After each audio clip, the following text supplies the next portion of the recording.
भारतवर्ष के सौराष्ट्र देश में द्वापर युग की यह कहानी हुई है।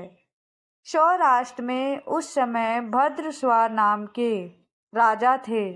वे बड़े पराक्रमी राजा थे। उनकी रानी का नाम सूरत चंद्रिका था।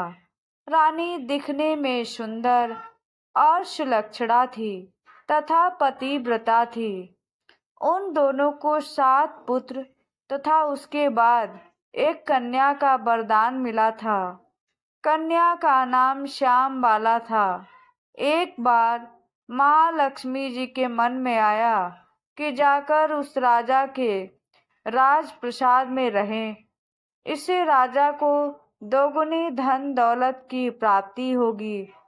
वह इस धन दौलत से अपनी प्रजा को सुख दे पाएगा। गरीब के घर अगर रहे उसे धन दौलत प्राप्त हो तो वह स्वार्थी की तरह केवल अपने ऊपर ही खर्च करेगा। यह सोचकर श्री महालक्ष्मी जी ने बूढ़ी ब्राह्मण स्त्री का रूप धारण किया। हाथ में लाठी लिए लाठी के सहारे रानी के द्वार तक पहुंची।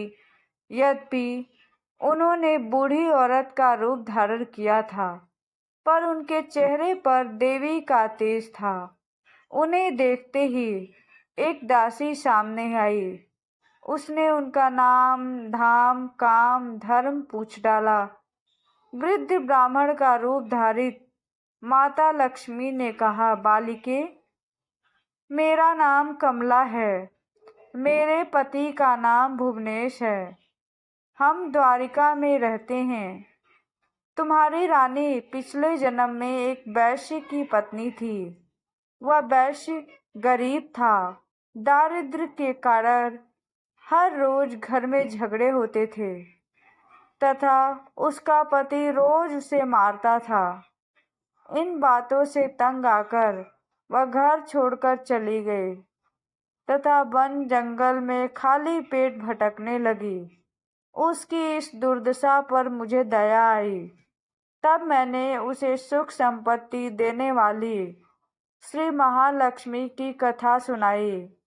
मेरे कहने पर उसने श्री महालक्ष्मी का व्रत किया।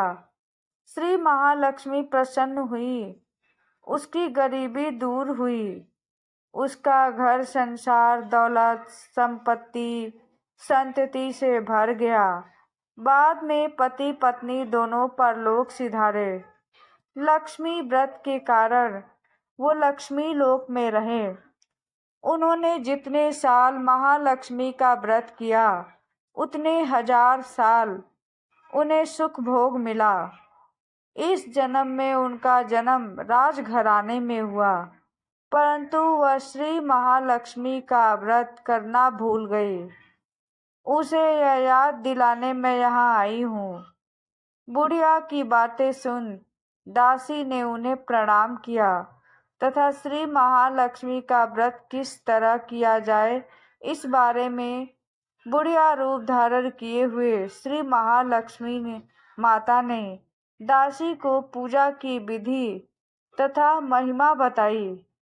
इसके बाद वह दासी माता को प्रणाम कर रानी को बताने अंदर चली गई।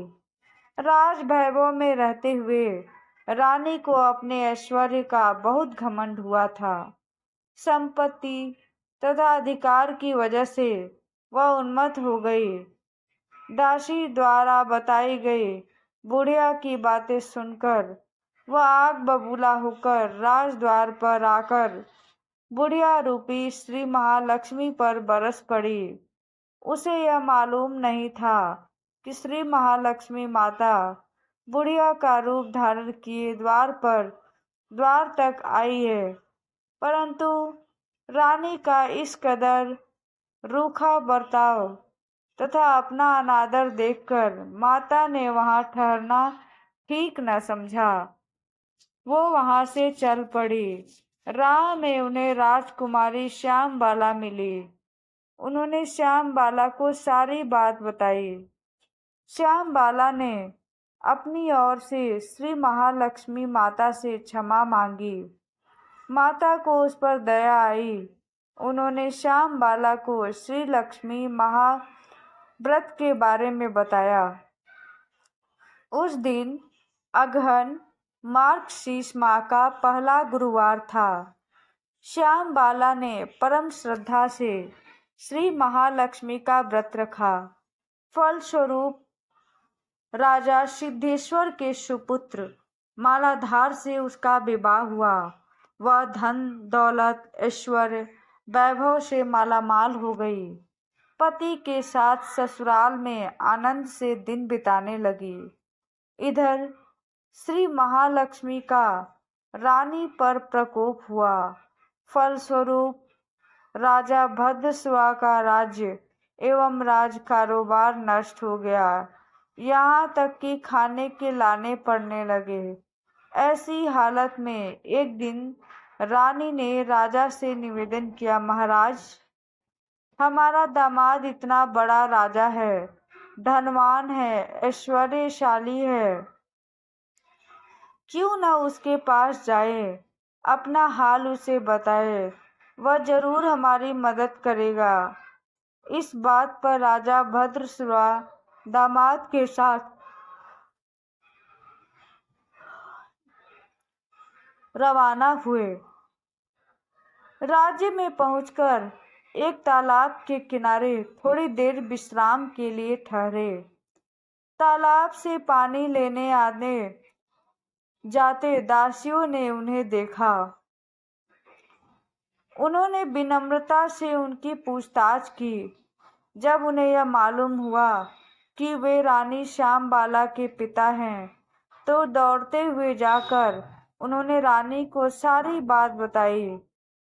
रानी ने दासी के द्वारा के हाथ राज परिधान भेजकर बड़े ठाट से उनका स्वागत आदर सत्कार किया, खान पान कराया। जब वे लौटने लगे तो सोने की मोहरों से भरा घड़ा दिया। राजा भद्रश्वा जब वापस लौटे तो उन्हें देखकर रानी सूरज चंद्रिका खुश हुई।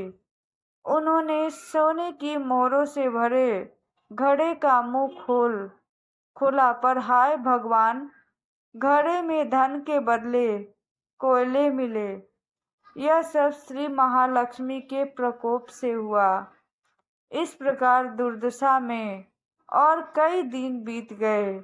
इस बार रानी स्वयं अपनी कन्या के पास गई। वह दिन अगहन माह का अंतिम गुरुवार था। श्याम बाला ने श्री महालक्ष्मी का व्रत किया, पूजा की, अपनी माता से भी इस व्रत को करवाया। इसके बाद रानी अपने घर आई। श्री महालक्ष्मी का व्रत रखने पर उसे फिर से अपना राजपाट, धन दौलत, ऐश्वर्य प्राप्त हुआ। वह फिर से सुख संपत्ति, शांति, आनंद से जीवन बिताने लगी। कुछ दिनों बाद राजकन्या श्याम बाला अपने पिता के घर आई। उसे अपने घर देखकर सूरज चंद्रिका को पुरानी बातें याद आई। यही कि श्याम बाला ने अपने पिता को घड़ा भरा कोयला दिया था, पर उसे तो कुछ भी नहीं दिया।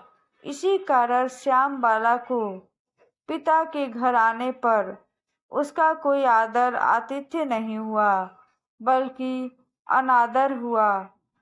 पर उसने इस बात का बुरा नहीं माना। अपने घर लौटते समय उसने पिता के घर से थोड़ा नमक ले लिया। अपने घर लौटने पर उसके पति ने पूछा, अपने मायके से क्या लाई हो? इस पर उसने जवाब दिया, वहाँ का सार लाई हूँ। पति ने पूछा, इसका मतलब क्या हुआ? श्याम बाला ने कहा, थोड़ा धीरज रखे, सब मालूम हो जाएगा। उस दिन श्याम बाला ने सारा भोजन नमक डाले बिना बनाया और परोसा। पति ने खाना चखा। सारा खाना बिना नमक था, इसलिए स्वाद न आया। फिर श्याम बाला ने थाली में नमक डाला इससे सारा भोजन स्वादिष्ट लगने लगा। तब श्याम बाला ने पति से कहा, यही है वह मायके से लाया हुआ सार। पति को उसकी बात सही लगी। फिर दोनों हंसी मजाक करते हुए भोजन करने लगे। कहा गया है कि इस तरह जो कोई श्रद्धा भाव से श्री महालक्ष्मी की पूजा करे उसे माता की कृपा प्राप्त होती है, सुख संपत्ति शांति प्राप्त होती है, सभी मनोकामनाएं पूर्ण होती हैं। परंतु यह सब प्राप्त होने पर माता की पूजा को भूलना नहीं चाहिए। हर गुरुवार को व्रत पाठ अवश्य करना चाहिए। इस तरह श्री महालक्ष्मी की महिमा भक्तों की मनोकामना को पूरी करती है। मार्गशीर्ष महालक्ष्मी दूसरी कथा। एक गांव में एक गरीब ब्राह्मण रहता था। वह अनियमित रूप से जगत के पालनहार विष्णु भगवान की आराधना करता था। उसकी पूजा और भक्ति से प्रसन्न होकर उसे भगवान श्री विष्णु ने दर्शन दिए और ब्राह्मण से वर मांगने के लिए कहा। तब ब्राह्मण ने लक्ष्मी जी का निवास अपने घर में होने की इच्छा जाहिर की। तब श्री विष्णु ने लक्ष्मी जी की प्राप्ति का मार्ग बताया। उन्होंने बताया कि मंदिर के सामने एक स्त्री आती है जो यहाँ आकर उपले थापती है। तुम उसे अपने घर आने का आमंत्रण देना, वही देवी लक्ष्मी है। विष्णु जी ने ब्राह्मण से कहा, जब धन की देवी माँ लक्ष्मी के तुम्हारे घर पधारेंगी तो तुम्हारा घर धन संपत्ति एवं